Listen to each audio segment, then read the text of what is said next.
It was June 13th, 2005, that 12 jurors unanimously acquitted Michael Jackson on various charges of child molestation, conspiracy, and providing alcohol to a minor. It's difficult to know how history will remember the Michael Jackson trial, perhaps as the epitome of Western celebrity obsession, perhaps as a 21st century lynching. Personally, I think it will be remembered as one of the most shameful episodes in journalistic history.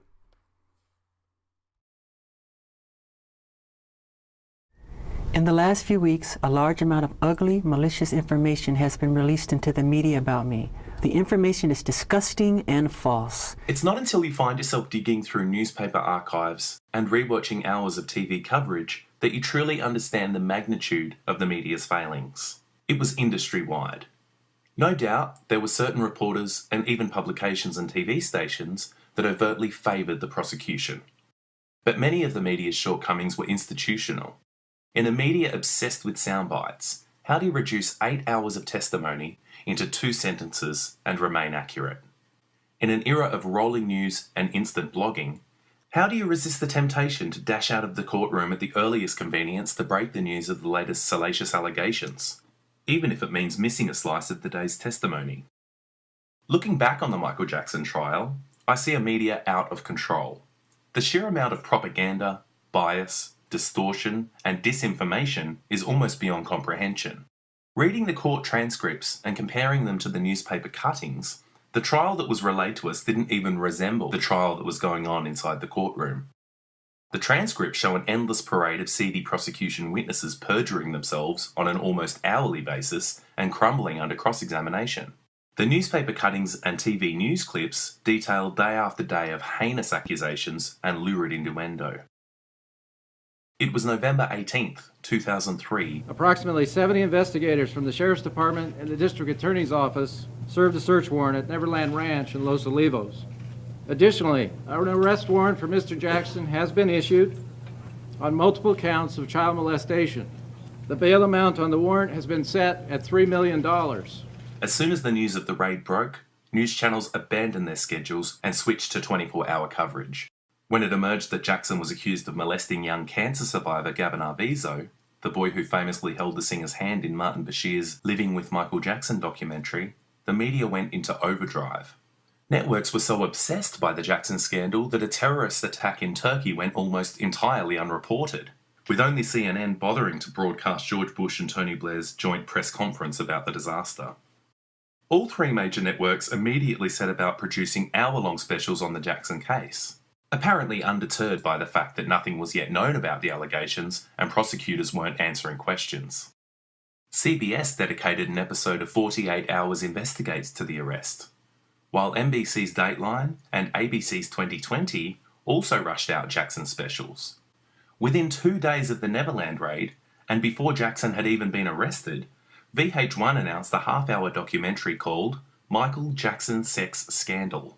Daily Variety described the Jackson story as a godsend for media outlets, particularly cable news channels and local stations looking to pump up Nielsen numbers in the final week of the all-important November sweeps. Daily Variety was right. Celebrity-oriented news shows saw figures spike when the Jackson story hit. Viewing figures for Access Hollywood were up 10% on the previous week. Entertainment Tonight and Extra both achieved season best audience numbers, and Celebrity Justice also enjoyed an 8% rise. Newspapers reacted just as hysterically as TV stations. "Sicko," shrieked the New York Daily News. "Jacko, now get out of this one," goaded the New York Post. The Sun, Britain's largest newspaper, ran an article titled, "He's bad, he's dangerous, he's history." The piece branded Jackson an ex-black, ex-superstar, a freak, and a twisted individual, and called for his children to be taken into care. If he weren't a pop idol with piles of cash to hide behind, it said, he would have been picked up years ago. Encouraged by the audience boost the Jackson scandal had produced, media outlets made it their mission to milk the case for all they could. Entertainment Weekly's Tom Sinclair wrote, "Media mavens, from the tackiest tabloid reporter to the nattiest network news anchor, are in overdrive scrambling to fill column inches and airtime with Jacko scoops and talking heads." Pressure on news people is enormous, attorney Harlan Braun told Sinclair, so lawyers you've never heard of wind up on television talking about cases they have no connection to. While the media was busy badgering a host of quacks and distant acquaintances for their views on the scandal, the team of prosecutors behind the latest Jackson case were engaged in some highly questionable behaviour, but the media didn't seem to care. During the Neverland raid, District Attorney Tom Sneddon, the prosecutor who unsuccessfully pursued Jackson in 1993, and his officers breached the term of their own search warrant by seizing hordes of irrelevant business papers. They locked everybody out of the house. They had the whole house to themselves to do whatever they wanted. They went into areas they weren't supposed to go into, like my office. They didn't have search warrants for those places, and they totally took advantage. They also illegally raided the office of a PI working for Jackson's defence team and lifted defence documents from the home of the singer's personal assistant. Sneddon also appeared to be tampering with fundamental elements of his case whenever evidence came to light which undermined the Arvizo family's claims. For instance, when the DA found out about 2 taped interviews in which the entire Arvizo family sang Jackson's praises and denied any abuse, he introduced the conspiracy charge and claimed that they'd been forced to lie against their will. And Gavin was the one that asked him, "Could I call you Daddy?" And Michael said, "Of course." And so Star and Davelin calling him Daddy Michael. Very innocent and beautiful relationship. In a similar instance, Jackson's lawyer Mark Garagos appeared on NBC in January 2004 and announced that the singer had a concrete, ironclad alibi for the dates on the charge sheet.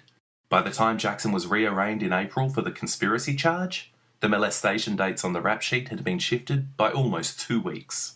Sneddon was later caught seemingly trying to plant fingerprint evidence against Jackson, allowing accuser Gavin Arvizo to handle adult magazines during grand jury hearings, then bagging them up and sending them away for fingerprint analysis. Not only did the majority of the media overlook this flurry of questionable and occasionally illegal activity on the part of the prosecution, it also seemed perfectly content to perpetuate damning propaganda on the prosecution's behalf, despite a complete lack of corroborative evidence. For example, Diane Diamond appeared on Larry King Live days after Jackson's arrest and spoke repeatedly about a stack of love letters the star had supposedly written to Gavin Arvizo. "Does anyone here know of the existence of these letters?" asked King. "Absolutely," Diamond replied. "I do. I absolutely know of their existence." "Diane, have you read them?" "No, I've not read them." Diamond admitted that she'd never even seen the letters, let alone read them, but said she knew about them from high law enforcement sources. But those love letters never materialised. When Diamond said she absolutely knew of their existence, she was basing her comments solely on the words of police sources. At best, the police sources were parroting the Arvizo's allegations in good faith. At worst, they'd concocted the story themselves to sully Jackson's name. Either way, the story went around the world with not a shed of evidence to support it. It was over a year between Jackson's arrest and the beginning of his trial, and the media was forced to try and pad out the story for as long as they could in the interim. Aware that Jackson was bound by a gag order, and therefore powerless to respond, prosecution sympathisers started leaking documents such as Jordan Chandler's 1993 police statement. The media, hungry for scandal and sensationalism, pounced on them. At the same time, allegations sold to tabloid TV shows by disgruntled ex-employees in the 1990s were constantly rehashed and presented as news. Small details of the Arvizo family's allegations would also periodically leak. While most media outlets reported these stories as allegations rather than fact, the sheer amount and frequency of stories connecting Jackson to ugly sexual abuse, coupled with his inability to refute them, had a devastating effect on the star's public image. I have great faith in our justice system. Please keep an open mind and let me have my day in court. I will be acquitted and vindicated when the truth is told. The trial began in early 2005 with jury selection. Asked by NBC about prosecution and defence jury selection tactics, Diamond said the difference was that prosecutors would be looking for jurors who had a sense of good versus evil and right versus wrong. No sooner had the jurors been selected that Newsweek was trying to undermine them, claiming that a middle-class jury would be unable to fairly judge a family of lower-class accusers. In an article titled "Playing the Class Card," the magazine said, "The Jackson trial may hinge on something other than race, and we don't mean the evidence." As the trial kicked into gear, it became quickly apparent that the case was full of holes. The prosecution's only evidence was a stack of heterosexual porn magazines and a couple of legal art books. Thomas Mesereau wrote in a court motion, The effort to try Mr. Jackson for having one of the largest private libraries in the world is alarming. Not since the dark day of almost 3/4 of a century ago has anyone witnessed a prosecution which claimed that the possession of books by a well-known artist were evidence of a crime against the state. Gavin Arvizo's brother Starr took the stand early in the trial and claimed to have witnessed 2 specific acts of molestation, but his testimony was completely inconsistent. Regarding one alleged act, he claimed in court that Jackson had been fondling Gavin, but in a previous description of the same incident he told a wildly different story, claiming Jackson had been rubbing his penis against Gavin's buttocks. He also told 2 different stories about the other alleged act on 2 consecutive days in court. During cross-examination, Jackson's lawyer Thomas Mesereau showed the boy a copy of Barely Legal and repeatedly asked if it was the specific edition Jackson had showed him and his brother.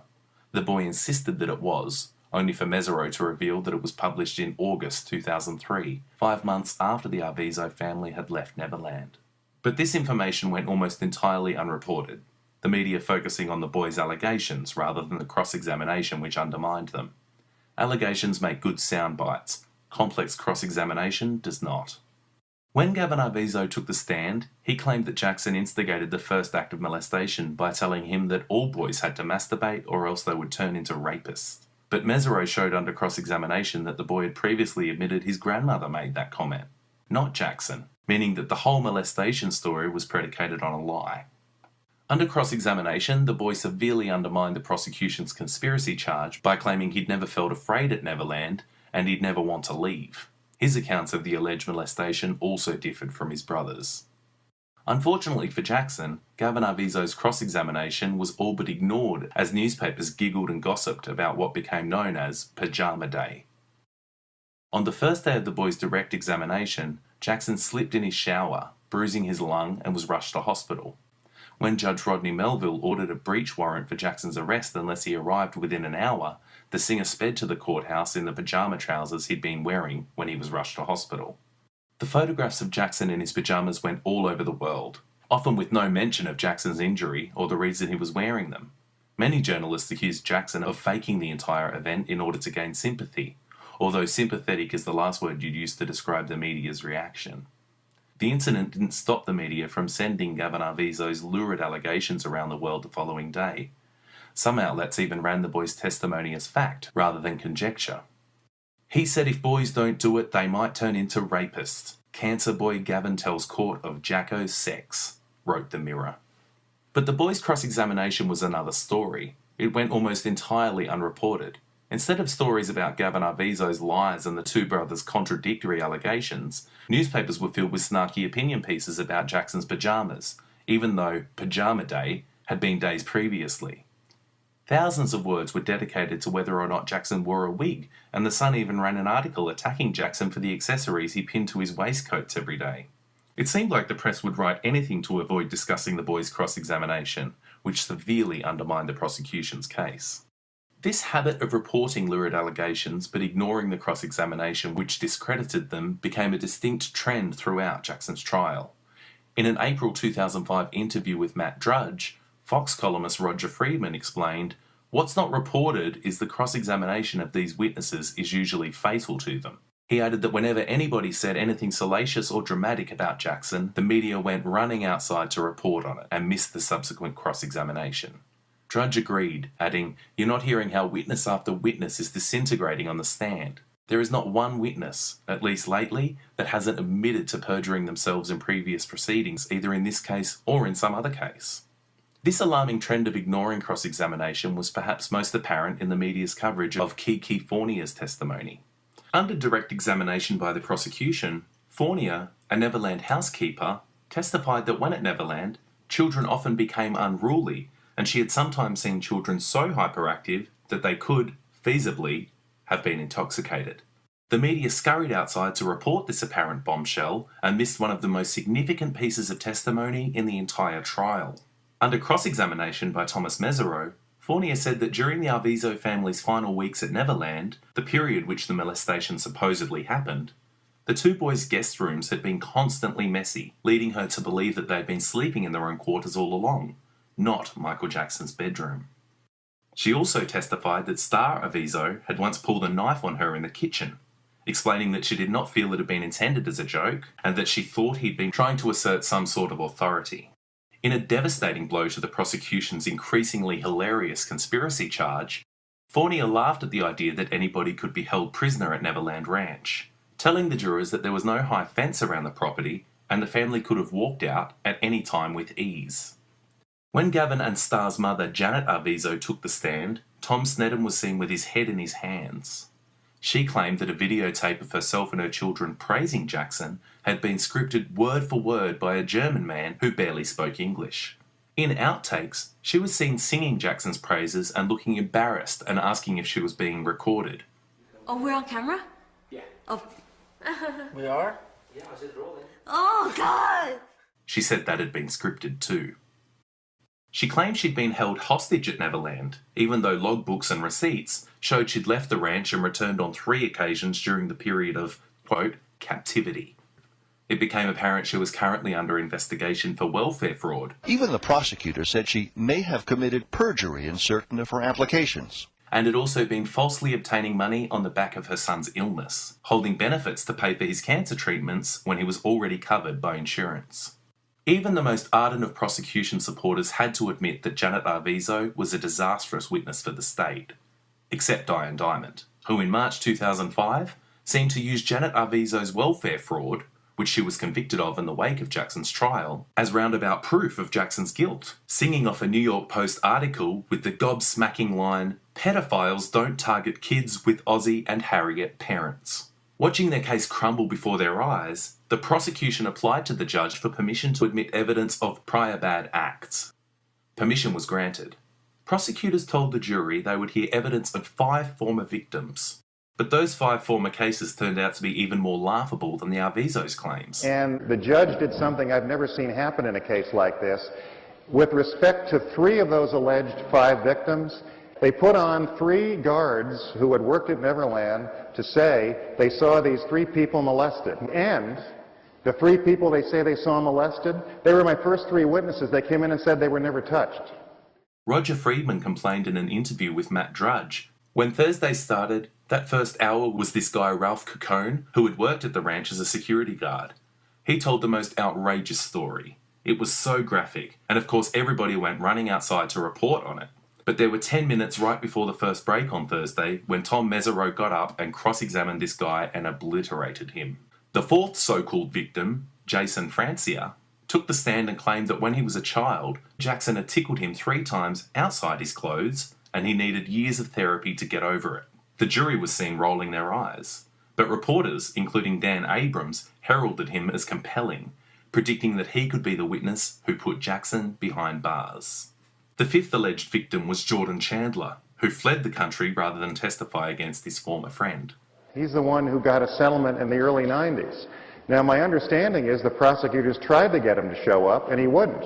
If he had, I had witnesses who were going to come in and say he told them it never happened and that he would never talk to his parents again for what they made him say.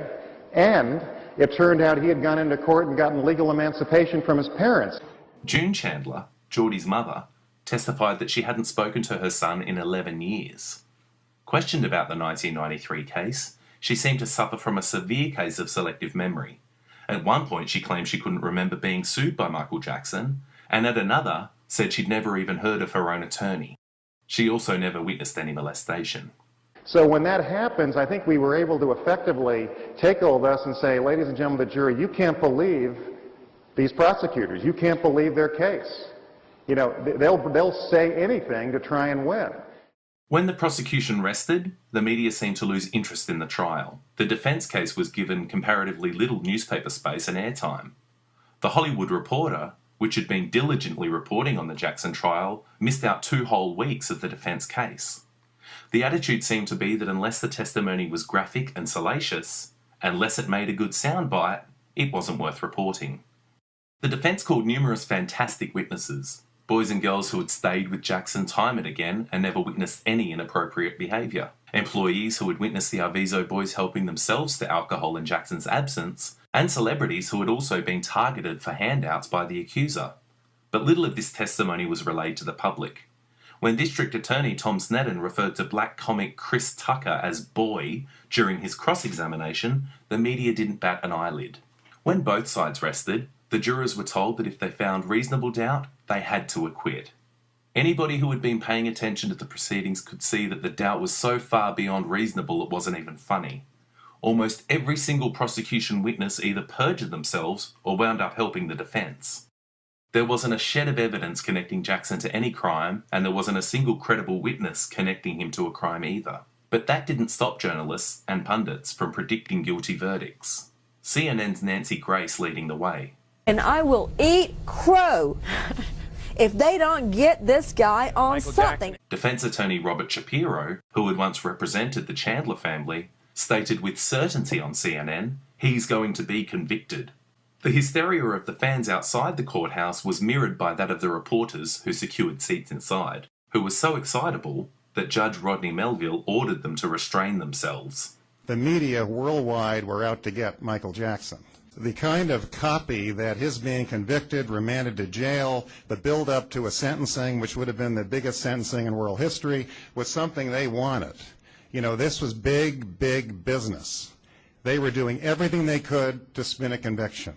When the jury delivered 14 not guilty verdicts, the media was humiliated, Mesereau said in a subsequent interview. We, the jury, in the above entitled case, find the defendant not guilty of a lewd act upon a minor child. Media analyst Tim Rutten later commented, so what happened when Jackson was acquitted on all counts? Red faces? Second thoughts? A little soul-searching, perhaps? Maybe one expression of regret for the rush to judgment?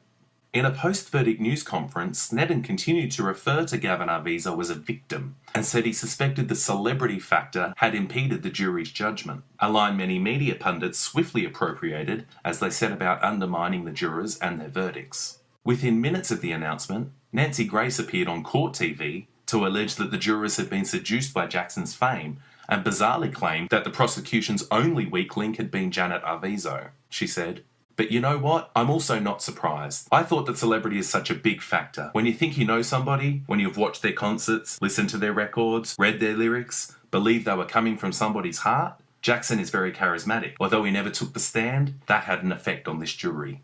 Over on Fox News, Wendy Murphy labelled Jackson the Teflon molester and said that jurors needed IQ tests. She later added, "They basically put targets on the back of all, especially highly vulnerable kids that will now come into Michael Jackson's life."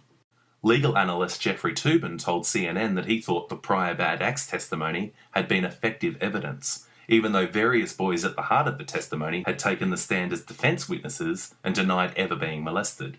Only Robert Shapiro was dignified in the face of the verdicts, telling viewers that they should accept the jurors' decision because the jurors were from a very conservative part of California, and if they had no doubt, none of us should have any doubt. The following day on Good Morning America, Diane Sawyer upheld the notion that the verdict had been influenced by Jackson's celebrity status. "Are you sure?" she pleaded. "Are you sure this gigantically renowned guy walking into the room had no influence at all?" The Washington Post commented, "An acquittal doesn't clear his name, it only muddies the water." Both the New York Post and New York Daily News ran with the snide headline, "Boy oh boy." In her final New York Post article about the trial, Diane Dimond bemoaned the not guilty verdict, saying that it left Michael Jackson untouchable. She wrote, "He walked out of court a free man, not guilty on all counts. But Michael Jackson is so much more than free. He now has carte blanche to live out his life any way he wants, with whomever he wants, because who would ever try and prosecute Michael Jackson now?" In Britain's Sun newspaper, celebrity rent-a-gob and talking head extraordinaire Jane Moore penned an article titled, "If the jury agree Janet Arvizo is a bad mum, and she is, how did they let Jackson off?" It began, "Michael Jackson is innocent. Justice has been done." Or so the Looney Tunes gathered outside the courthouse would have us believe. She went on to question the jurors' mental capacity and dismissed the American legal system as half-baked. "Nothing and no one truly emerges as a winner from this sorry mess," she finished. "Least of all what they laughably call American justice." After the initial outrage, the Michael Jackson story slipped out of the headlines. There was little analysis on the not guilty verdicts and how they were reached. The money was in a conviction. The story was over. There were no apologies and no retractions. There was no scrutiny, no inquiries or investigations. Nobody was held to account for what was done to Michael Jackson. The media was content to let people go on believing their heavily skewed and borderline fictitious account of the trial. When Michael Jackson died, the media went into overdrive again. What drugs had killed him? How long had he been using them? Who had prescribed them? What else was in his system? How much did he weigh? But there was one question nobody seemed to ask. Why? Why was Michael Jackson so stressed and so paranoid that he couldn't even get a decent night's sleep unless somebody stuck a tube full of anaesthetic in his arm? I think the answer can be found in the results of various polls conducted in the wake of Michael Jackson's trial. A poll conducted by Gallup in the hours after the verdict showed that 54% of white Americans and 48% of the overall population disagreed with the jury's decision of not guilty. The poll also found that 62% of people felt that Jackson's celebrity status was instrumental in the verdicts. 34% said they were saddened by the verdict, and 24% said they were outraged. In a Fox News poll, 37% of voters said the verdict was wrong, while an additional 25% said celebrities buy justice. A poll by People Weekly found that a staggering 88% of readers disagreed with the jury's decision. The media did a number on its audience, and it did a number on Jackson. After battling his way through an exhausting and horrifying trial, riddled with heinous accusations and character assassinations, Michael Jackson should have felt vindicated when the jury delivered 14 unanimous not guilty verdicts. But the media's irresponsible coverage of the trial made it impossible for Jackson to ever feel truly vindicated. The legal system may have declared him innocent, but the public, on the whole, still thought otherwise. Allegations which were disproven in court went unchallenged in the press. Shaky testimony was presented as fact. The defence's case was all but ignored. When asked about those who doubted the verdicts, the jury replied, "They didn't see what we saw." They're right. We didn't. But we should have done. And those who refuse to tell us remain in their jobs unchecked, unpunished, and free to do exactly the same to anybody they desire. Now that's what I call injustice.